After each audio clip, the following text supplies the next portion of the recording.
अर्ज़ वतन फाउंडेशन में खुशामदीद। नाजरीन, सहाफत एक इंतहाई मोतबर शोबा है। हकाइक और सच्चाई से अवाम को बाखबर रखना और आस पास होने वाली किसी भी गैर कानूनी, गैर अखलाकी, गैर शरई और गैर इंसानी सरगर्मियों की निशानदही करना हर सहाफ़ी का बुनियादी हक है। लेकिन अफसोस का मकाम है कि आज भी पाकिस्तान में सहाफ़ियों को बेहतर माहौल तो दूर, जिम्मेदारियां अदा करने के लिए तहफ़्फ़ुज़ तक मुयस्सर नहीं है। इसी सूरत हाल को मद्देनजर रखते हुए अपने नाज़रीन को ये खबर देते चलें कि घोटकी में कातिलाना हमले में जख्मी होने वाले सहाफ़ी नसरुल्लाह गिडानी कराची के निजी अस्पताल में जिंदगी की बाजी हार गए। याद रहे कि नसरुल्लाह गिडानी को 4 रोज कबल मीरपुर माथेलो में नामालूम अफराद ने फायरिंग करके जख्मी कर दिया था, जिन्हें पहले इलाज के लिए शेख जायद अस्पताल रहीम यार खान मुंतकिल किया गया था। बाद में वजीर आला सिंध मुराद अली शाह की हिदायत पर जख्मी सहाफ़ी को इलाज के लिए कराची के निजी अस्पताल मुंतकिल किया गया था।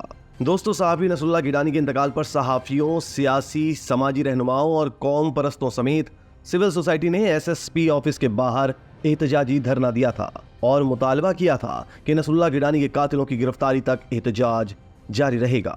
दूसरी जानिब वजीर आला सिंध मुराद अली शाह ने मीरपुर माथेलो के सहाफ़ी नसरुल्लाह गिडानी के इंतकाल पर गहरे दुख और ताज़ियत का इजहार किया है। मुराद अली शाह ने अपने ताज़ियती बयान में कहा है कि हुकूमत सिंध ने नसरुल्लाह गिडानी की जिंदगी बचाने के लिए भरपूर इक़दाम किए, लेकिन अल्लाह पाक को यही मंजूर था। हम नसरुल्लाह गिडानी के इंतकाल पर उनके अहल खाना और इदारे के गम में बराबर के शरीक हैं। नाज़रीन, सिंध के सीनियर वजीर शर्जील इनाम मेमन ने भी सहाफ़ी नसरुल्लाह गिडानी के इंतकाल पर इजहार ताज़ियत किया है। शर्जील मेमन का कहना था कि दुख की इस घड़ी में हुकूमत सिंध सहाफ़ी नसरुल्लाह गिडानी के लवाहिकीन और सहाफ़ी बरादरी के साथ है। हुकूमत सिंध मरहूम सहाफ़ी नसरुल्लाह गिडानी के लवाहिकीन की हर मुमकिन इमदाद करेगी।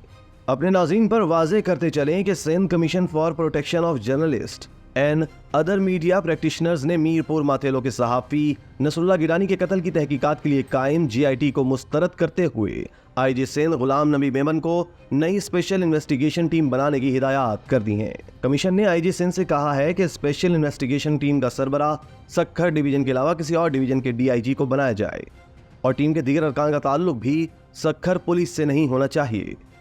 कमीशन की एग्जीक्यूटिव कमेटी का इजलास चेयरमैन जस्टिस रिटायर्ड नजर अकबर की सरबराही में हुआ, जिसमें कमीशन के दीगर अरकान इंसानी हकूक कमीशन के professor doctor Tauseef Ahmed Khan, CPNE के डॉक्टर जब्बार खटक और कराची यूनियन ऑफ जर्नलिस्ट के सदर फ़हीम सिद्दीकी और सीनियर सहाफ़ी मजहर अब्बास ने शिरकत की। इजलास में डॉक्टर जब्बार खटक ने नसरुल्लाह गिडानी पर हमले और इसके बाद की तफसीलात बताईं।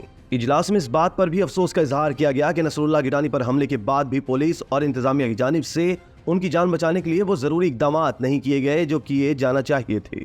इजलास को बताया गया कि नसरुल्लाह गिडानी के साथ मई 2023 में भी जिला इंतजामिया की जानिब से नारवा सलूक किया गया था और उन्हें MPO के तहत नजरबंद कर दिया गया था और बाद में कमीशन के नोटिस लेने पर हिदायत पर रिहा किया गया। इजलास में सक्खर डिवीजन में अमन अमान की मजमूई सूरत हाल पर भी तशवीश का इजहार करते हुए कहा गया कि सक्खर पुलिस 8 माह से जायद का अरसा गुजर जाने के बाद भी ताहाल जान मोहम्मद महर के कातिलों की गिरफ्तारी में नाकाम है और मजमूई तौर पर सक्खर पुलिस की कारकर्दगी इंतहाई मायूस कुन है। इजलास में DIG सक्खर की जानिब से कायम GIT पर तहफ़्फ़ुज़ात का इजहार करते हुए कहा गया कि मीरपुर माथेलो में सहाफ़ती जिम्मेदारियों की अदायगी के दौरान नसरुल्लाह गिडानी से नाराज होने वाले सिर्फ वहाँ के बाअसर अफराद ही नहीं बल्कि पुलिस और इंतजामिया के अफराद भी थे जो कत्ल की तहकीकात पर असरअंदाज हो सकते हैं।